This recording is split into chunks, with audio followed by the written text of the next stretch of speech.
lot to do. Come on in, we've been looking for you. Leave your cares outside.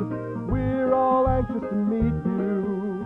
There's so much to learn. Come on in, we've been looking for you. Hey, come join us.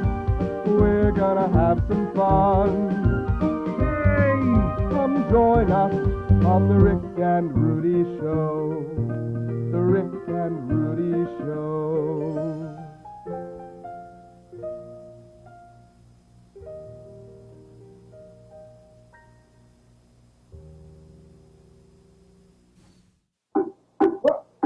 What's he doing over there? Beating on that drum? We're doing an Native Indian rain dance we learned from Pico Joe. He's on a Western movie. Yeah, that's right. And I'm the Rain Man. Whoa. I thought you guys the rain dance wouldn't work. Hey, what's the rain dance supposed to do? Well, you see, Rick, he planted a flower in that pot there, and Pico Joe said that if we did a native Indian rain dance, rain will come and make the flower grow. Yeah, that's right. The rain will come. Yes, right. The day it rains by someone doing a rain dance will be the day I see a flying squirrel with goggles. So what does an Indian rain dance and a deck of cards have in common? Yes, what do they have in common? Yeah. Well, I don't know. No, Joe, that's not a joke.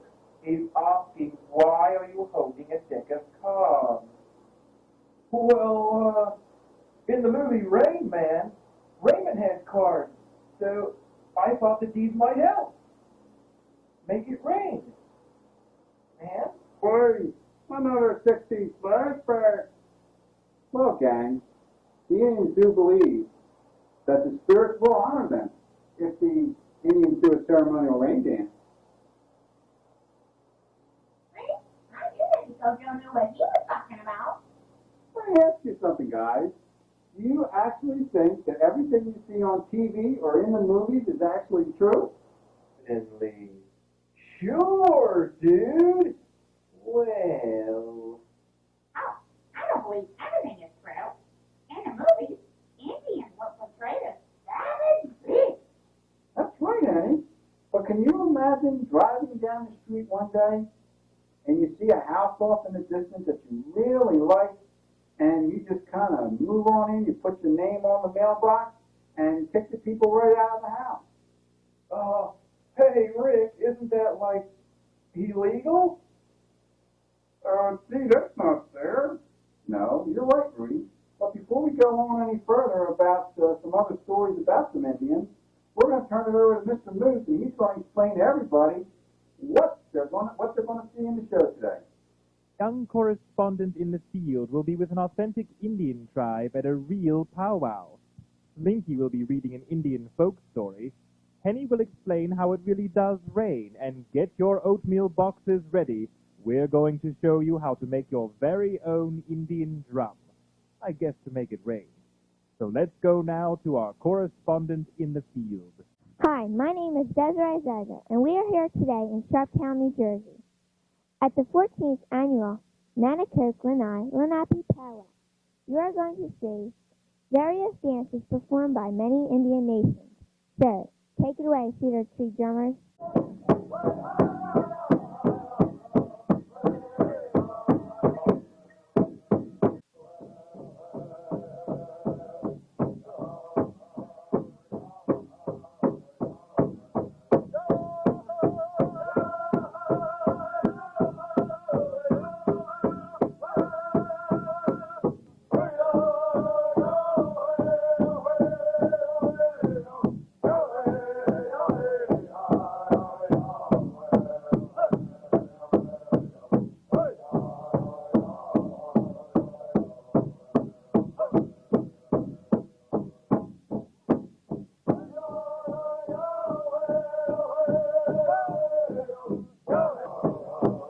the Stars and Stripes, we have the co-chairman, Mr. Al Salmon. And carrying the banner for the Nanaco tribe, the Nanaco Lenape people, we have Mr. Harry Gould. And carrying the banner or the state flag, Mr. Bruce Morris. Way behind the flag bearers, we have the men's traditional. With the men's traditional, we have the grass dancers, which is a northern traditional dance, the men's grass dance. Not a traditional dance, but they're beautiful to watch. Fancy footwork. How about a big hand for our men, our dancers?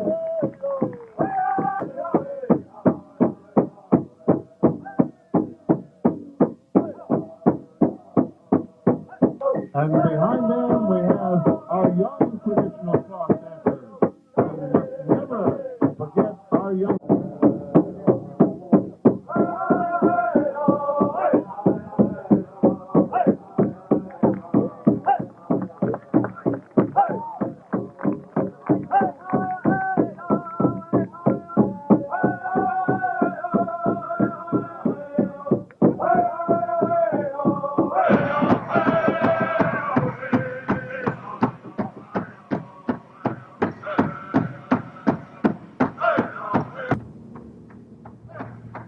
Hey, Rudy.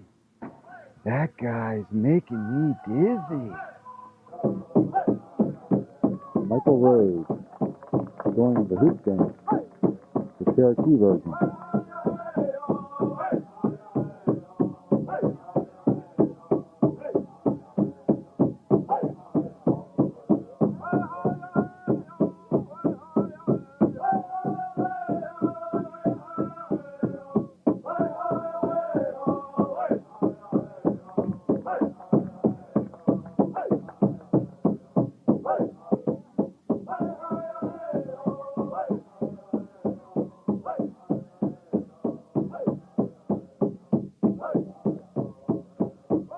Hey, Frankie, I know what you mean.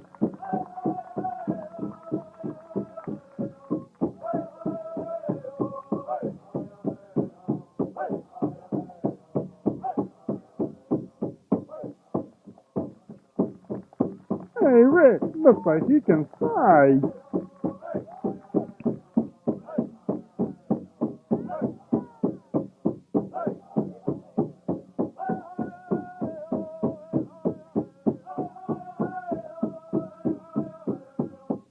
Folks, how would you like to try that? Wow.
The brighter they are, the fancier they are, folks, the better. Feel free to encourage them anytime you want to. Thank you. Hey, has anybody seen Eco Joe? He loved this dance. Huh, there he is. Eco Joe, the dance is over here.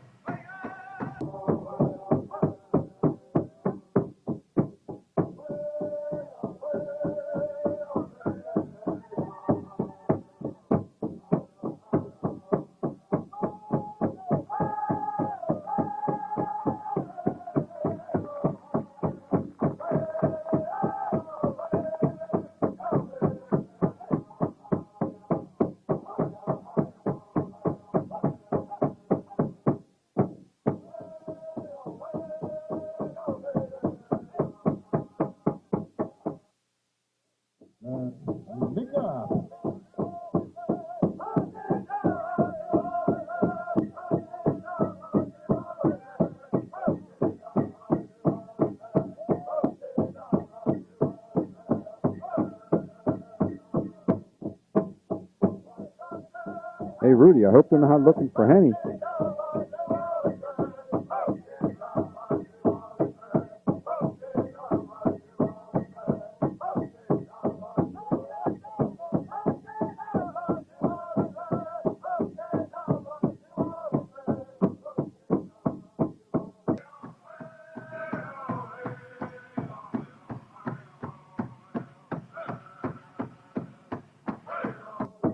Ladies and gentlemen, our men traditional, the oldest dancers we have. How about encouraging them? Southeast from here, which is a small valley that is called Anahuac, a very populated valley too. For us, besides the Spanish language, there is 7 different dialects and one language, which is the Nahuatl language, or an original language for us. As you should know, in history, it's like the Canadians, the North people from the continent, or the local people in the South, which was the Spanish, the English, and the French. We predominate our language mostly back home, and the symbols that you see on us, they all got a meaning. And another thing is that we don't dance, so it can be a rainy or a sunny day. Our people was very advanced mathematically in astronomy, and everything was done in a mathematical way to something that we would call Xitontequisatl, or oscillatory cosmic movement. I'd like to call one of the members to step in the middle. At the same time, I'd like to ask you if a feather from any of the members in here fell down. We understand that for the people from North, it's an offense or something like that to throw a feather. Back home, we apologize at the end of every ceremony if something wasn't done proper, but we would like to ask you to not to step into the circle. It's very important and sacred for us to keep it closed until we open it. That's what we use as tissue. So if a feather fell, please don't come into it and pick them up.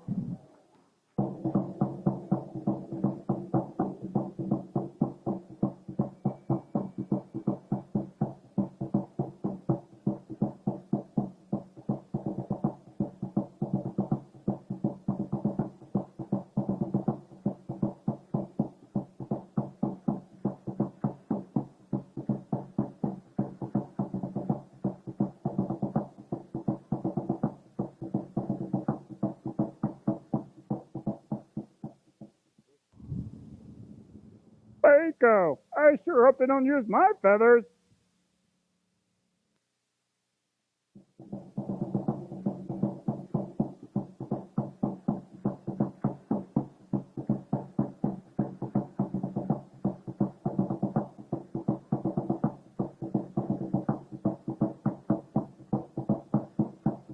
This is the White Eagle Dance.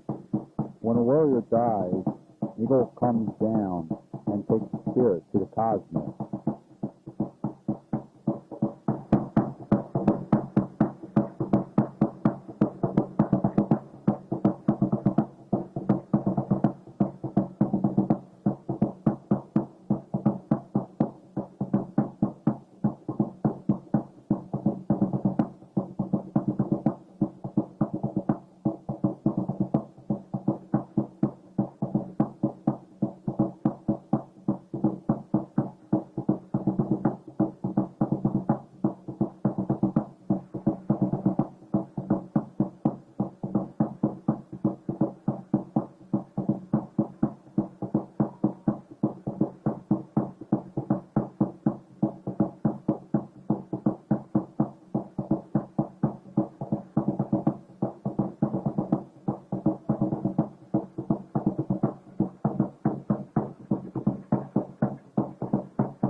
Frankie is going to read an Indian folklore story.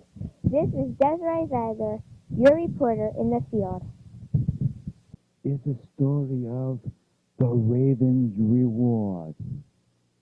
Raven was a great magician, a trickster too, a legendary figure, half human and half supernatural, known, respected, and mocked by many tribes of Indian peoples, especially on the northwest coast. Perhaps the reason why Raven was so popular was the fact that he often got into trouble caused by his own attempts to be clever. Even children got the better of Raven at times, but sometimes he used his quick wit to get the better of them. One of the story played in pantomime tells of the time when Raven, wearing a bearskin, chased some Indian boys from a herring feast which they had spread out ready to eat in front of the fire. A little later he returned as an Indian, heard about the spoiled feast, and suggested that some boys return to the village for more fish, especially salmon. He told the boys that from that time on, they should never be afraid of bears. He said that bears were really cowards, and if one should come along to the feast, the thing to do was to drive it off with sticks and clubs. Raven did not believe that the boys would be brave enough to heed his advice. So after the boys had returned from their village with more fish, he put on his bear skin and, leaving his hiding place, rushed at the boys. Growling fiercely he did so, but the boys had taken Raven's advice seriously, and picking up the stick which they had prepared, beat them so soundly that he had forced to drop his bearskin and show himself as the Raven.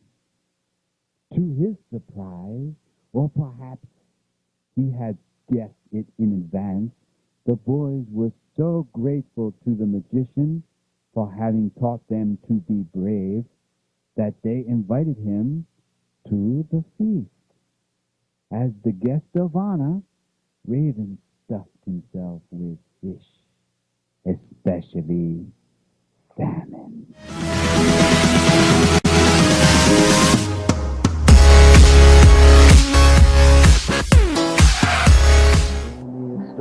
Tell me a story, tell me a story about the planet Earth. Tell me a story, tell me a story, tell me a story about the planet Earth. Planet Earth is green and blue, a place to live for me and you. Time to show we really care, so let's come together and do our share. Tell me a story, tell me a story, tell me a story about the planet Earth. Tell me a story, tell me a story, tell me a story about the planet Earth. Tell your friends and parents too, that this is what we must do. Conserve, recycle, and reuse. Save our planet is what we must choose. Tell me a story, tell me a story, tell me a story about the planet Earth. Tell me a story, tell me a story, tell me a story about the planet Earth. Tell me a story, won't you tell me a story, tell me a story about the planet Earth. Tell me a story, tell me a story, tell me a story about the... This is Eco Joe with your Eco Minute. Hi, I'm Eco Joe. Is recycling really worth the effort? Well, we've got to do something with all the garbage we produce. For instance, in a lifetime, the average American will throw away 600 times his or her adult weight in garbage. If you weigh 185 pounds, you'll leave approximately 111,000 pounds of trash for your children when you get older, dude. So each week, we're going to show you some fun tips on how you can help recycle. Tip number 10. Take your cartoon page from the Sunday comics and get a plain sheet of white paper. Trace out the outer part of the design on the white paper. Now get some help from your parents, or ask them if you can use a scissors. Cut the design on the white paper and trace it out on the cartoon page. Now cut the cartoon page. Now fold it over like this, then like that, and again like that. Now get a glue stick or some other type of glue and glue the seams together like this. Let it dry, and then you'll have a great envelope to send to your friends. This is Eco Joe with your ecological tip for the day. And stick around to the end of the show, and we'll give you an address on where you can send for today's tip. Oh, boy. Looks like a storm's brewing out there. Hey, honey, you know a little bit about storms. Why don't you tell everybody just how a storm works? There are many different kinds of storms. What kind of storms have you been in? Thunderstorms? Snowstorms? Hailstorms? Or maybe just a little shower? Sometimes rain comes down very lightly. Sometimes it comes down in buckets. Have you heard of that thing? It's raining cats and dogs. Pretty weird, don't you think? Well, the question is, what causes a storm? To understand a little better, you must understand something called water vapor. Have you ever watched someone boiling water on a stove? If you have, you probably wondered why the water disappeared the more it boiled. If you guessed it turned into water vapor, you're right. But you can't see water vapor when the water cools. It collects into many tiny drops of water like this. Then you have clouds.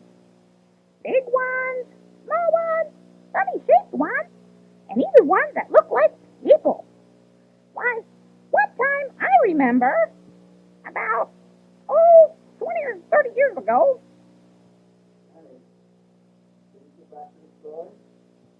Yeah. Getting back to the drops of water. Water vapor is just like being in a mall with a lot of people, and you bump into each other. Well, the same with the little drops of water in the clouds. They bump into each other and form bigger drops. And bigger drops. And then the wind can't hold up the clouds. And there you have it. It rains. It's raining, it's pouring, the old man is snoring. Thank you, bed and bumped his head. Couldn't get up in the morning. Well, partners, did you learn a little about how Indians really are not savage beasts, but a very important part of our heritage? And don't forget to send in for the ecology tip number 10. Make sure that's a self-addressed stamped envelope. And we hope you stay tuned next week when we're going to a toy and doll museum. So for now, partners, be good. Keep your chin up, because you're all winners. Howdy, partners. Did everybody enjoy that powwow tonight and some of that stuff from Eco Joe? Well, once you come back tomorrow night for another special presentation of the Rick and Rudy Show, it'll be aired Friday at 7:30, and come back and watch this Sunday night at our regular scheduled time at 7:30. See you.